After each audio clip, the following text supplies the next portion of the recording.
Sufrí un atentado contra mi vida en el municipio donde vivía y he sido perseguida mucho por el paramilitarismo acá en Colombia por mi postura política que he tenido y sí soy víctima del conflicto armado, claro que sí.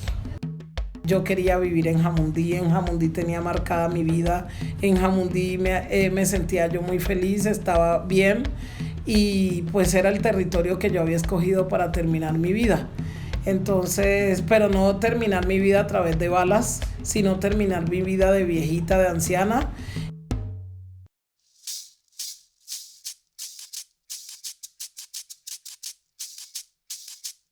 Las afectaciones hacia las mujeres negras en el marco del conflicto armado han sido múltiples en el territorio del Pacífico, tanto en el norte como en el sur. La presencia de los actores armados cambió todas las dinámicas de las comunidades negras, afectando específicamente a las mujeres.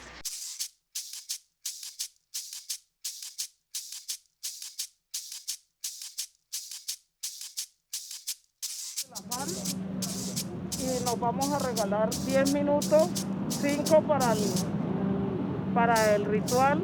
Hubo un momento en que tuve que ya migrar hacia Bogotá y quedarme acá porque Bogotá en ese momento era una ciudad que yo digo que era el mejor escondedero que tenía. Ahora ya no lo reconozco así, porque de un tiempo para acá comenzamos nosotras las víctimas del conflicto a ver los victimarios acá en los territorios. Porque en ese ejercicio es que deben empezar a orientar el camino de lo que somos los pueblos indígenas, no solo en Bogotá, sino en Colombia, que a veces se nos ha olvidado nuestros ancestros.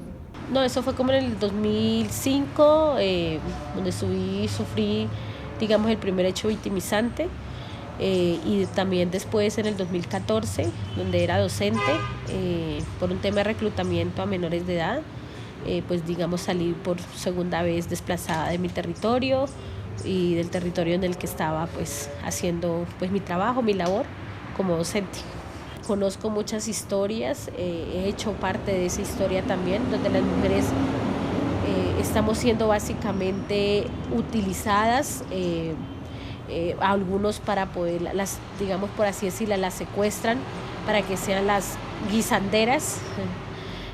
Para que sea ese cuerpo abusado, violado, fragmentado por un hombre, ¿sí? A sus deseos y placeres.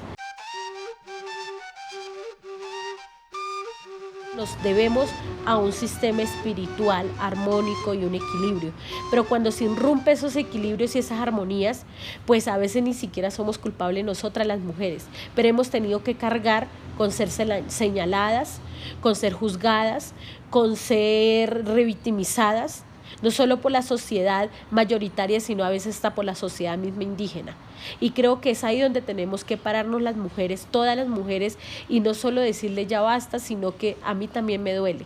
A mí también me duele que me haya causado el conflicto armado mucho daño, pero me duele hoy, por ejemplo, no tener que estar en mi territorio y que hoy entonces, por no estar en el territorio, crea que soy una indígena, que he perdido mis raíces.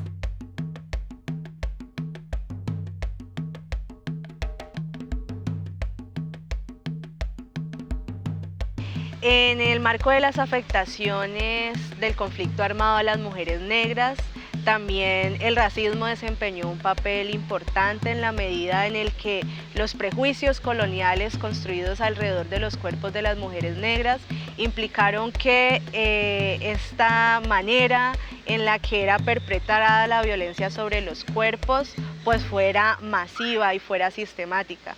Y en esa misma medida la hipersexualización que estuvo sujeta a los cuerpos de las mujeres negras, pues posibilitó o promovió el hecho de que los actores armados se apropiaran y se apoderaran de sus cuerpos y los consideraran como suyos. En ese sentido, el hecho de que las mujeres negras fueran percibidas como ardientes, como calientes, afectaba el consentimiento sobre sus cuerpos.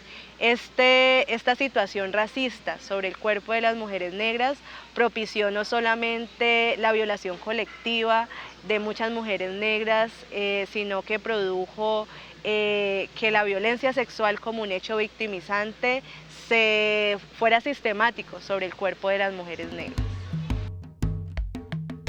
Estas dinámicas de la presencia de la guerra, de la presencia de los grupos armados, produjo un desplazamiento masivo en un contexto de inseguridad en el territorio.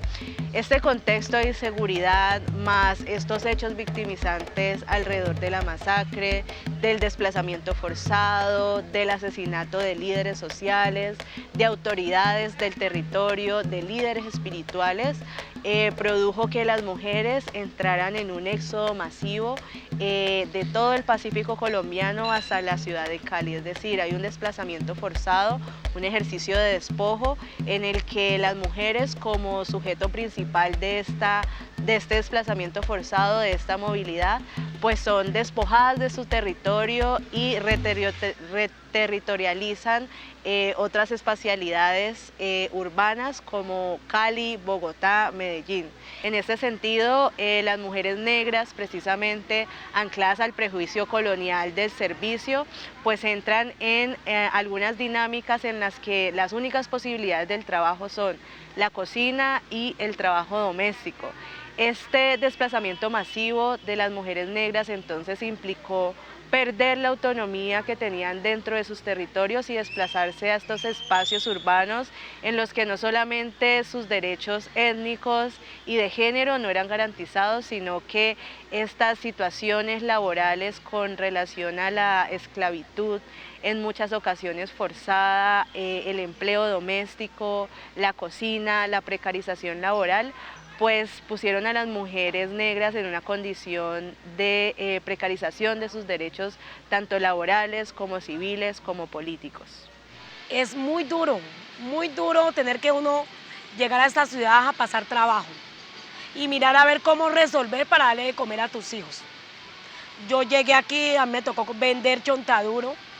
Yo, mediodía, mis hijas, la mayor entraba a las 7 de la mañana, los más grandes, entonces esperaba que a la 1 llegaran los más grandes para que cuidaran a los más pequeños. Y así poderme ir a vender chontaduro para poder sacarlos adelante. La gente se viene a Bogotá huyéndole del conflicto con una esperanza. Y llegan a esta ciudad, no es la ciudad, vuelvo y digo, es con ese gobierno que debería de atenderlas. Pero el gobierno se vuelve opresor a ellos y se vuelve como que ellos son una carga. Entonces te atienden como cuando yo atiendo de malas ganas esa carga que tengo. Sus derechos de peticiones, tutelas, cualquier cosa que se requería de atenciones, porque las atenciones también eran pésimas con la unidad, era pésima la atención para nuestras víctimas y para nosotros aquí en la ciudad. Entonces nos tocaba que hacer o derechos de petición colectivas o tutela colectiva para que nos pudieran dar una ayuda humanitaria lo más rápido. Empezamos a trabajar con todo lo que era la comunidad también. Empezamos a hacer trabajo ahí con la comunidad. Yo en el 2007 conocí a Afrodés, me vinculé a Afrodés desde el 2007, entonces la organización hace parte de Afrodés, donde pues ahí nosotros también tuvimos el apoyo, porque pues Afrodés, como hay muchos compañeros que ya tenían el conocimiento, pues todo lo que es en defensa de derechos humanos, entonces también nos asesoraban para nosotros pues empezar a hacer también como sus acciones.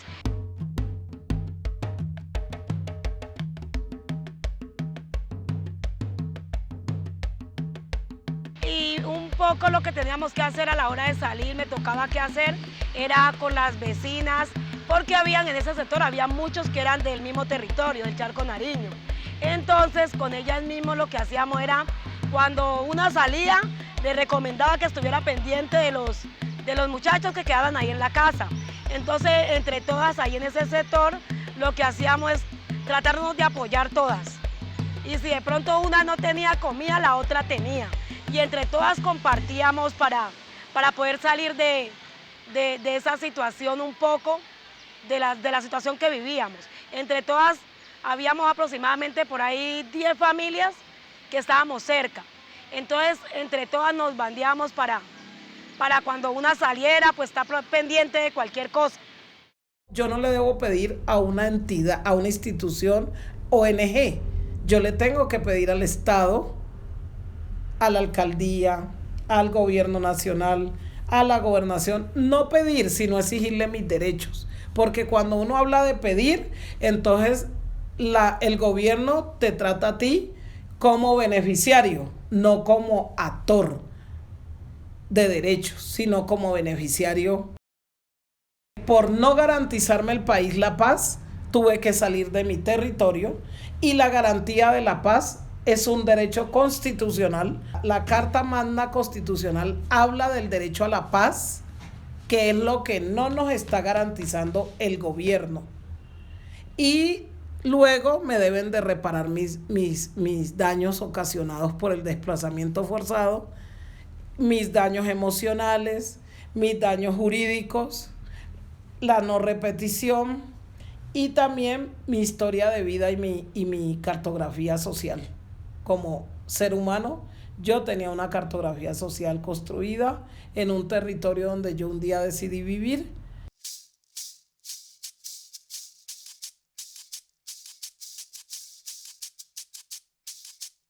Pero me preocupa que la gente viene acá y va perdiendo esa identidad porque se globaliza. Luego ya no quieren volver al territorio. Me preocupa cuando veo a las indígenas en la calle, en la 90 y pico, en la 80 y pico, en los semáforos con un parlante bailando, ya se maquillan, entonces se ven muy lindas porque ellas son muy lindas. Pero me preocupa que la identidad se va perdiendo.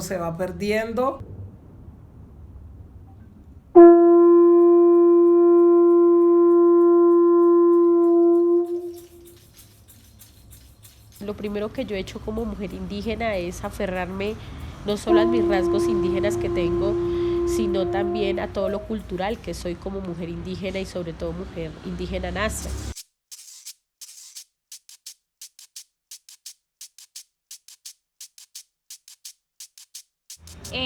Hacer resistencia aquí en la ciudad es cuando uno se autorreconoce. Si no te autorreconoces en la ciudad como población indígena, pues prácticamente acabas con toda una historia y eso no se pretende. Entonces, durante estos 12 años que he podido caminar, creo que la fortaleza que me impulsa a estar todavía haciendo acompañamientos en la ciudad es esa transmisión de saberes que sigue viva en mí a través de mis abuelos, a través de grandes líderes que ha logrado que llegue a ocupar hasta cargo de gobernadora.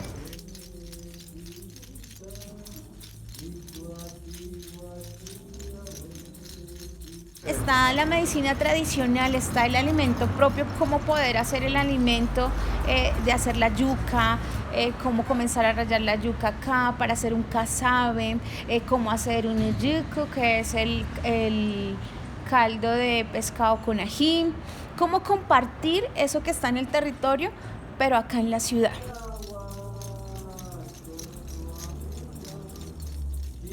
Muchas mujeres en el marco del conflicto armado que sufrieron desplazamiento forzado y tuvieron que verse obligadas a desplazarse a estos centros conurbados como Cali, Bogotá, Medellín, pues precisamente una de las cosas que narran como de las más dolorosas es el hecho de tener que abandonar sus azoteas, esas azoteas que no solamente proporcionaban medicina para sí mismas y para sus familias, sino para toda la comunidad. En ese sentido, todo el sistema mágico espiritual, los dioses, diosas que también habitan, digamos, cerca del río, cerca de los mares, cerca de los montes, pues se vieron afectados.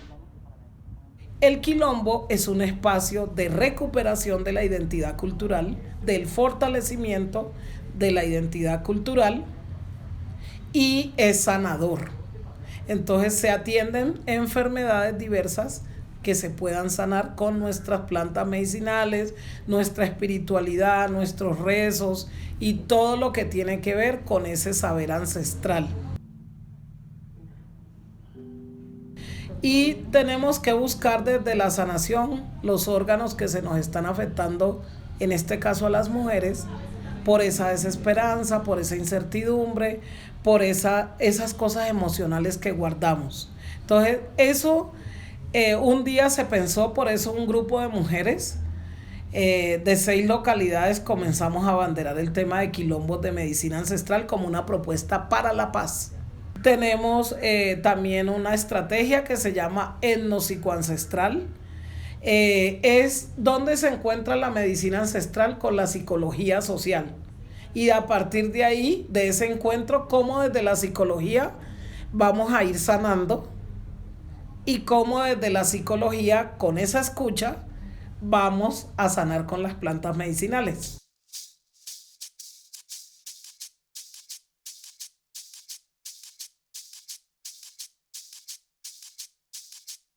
De ahí en adelante, entonces comenzamos a fortalecer los procesos organizativos, a organizar a la gente, a darle entendimiento a la gente, a que la gente comprenda esta ciudad.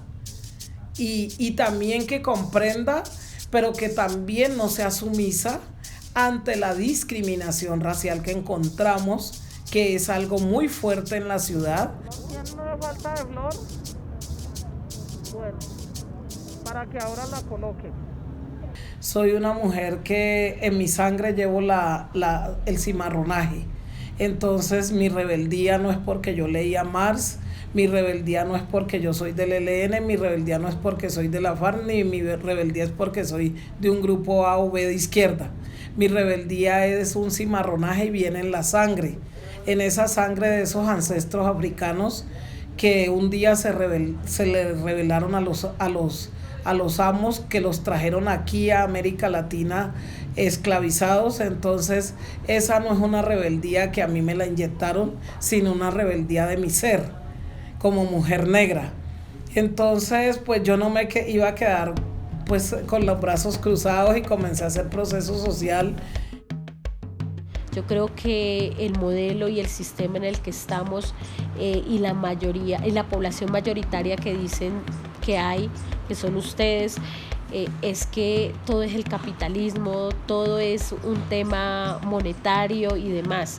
Nosotros vemos la vida de que creo que queremos dejar vida para los que vienen atrás, para los que aún no han nacido, y creo que esa es un poco la correspondencia o la corresponsabilidad que tenemos como indígenas, pero que hemos querido transmitirle a la población mayoritaria, que si hoy no cuidamos el agua, no es porque los indígenas seamos pachamamertos ni mucho menos, sino porque si no cuidamos nuestros recursos naturales, ¿qué va a haber para un mañana? Si hoy vendemos todo y explotamos todo, nuestra madre tierra, que es la que siente, la que es viva igual que nosotros y que tiene unas necesidades también, y no le contribuimos, pues ¿qué va a haber para mañana? Creo que ese es el camino, creo que eso es un poco lo que seguro nos hace diferente. Sin embargo, con eso no significa que ustedes puedan también puedan cambiar sus formas de vida, sus formas de pensamiento, sus formas de proyectarse, y no todo es un carro, una casa, unos títulos, sino que hay mucho más allá.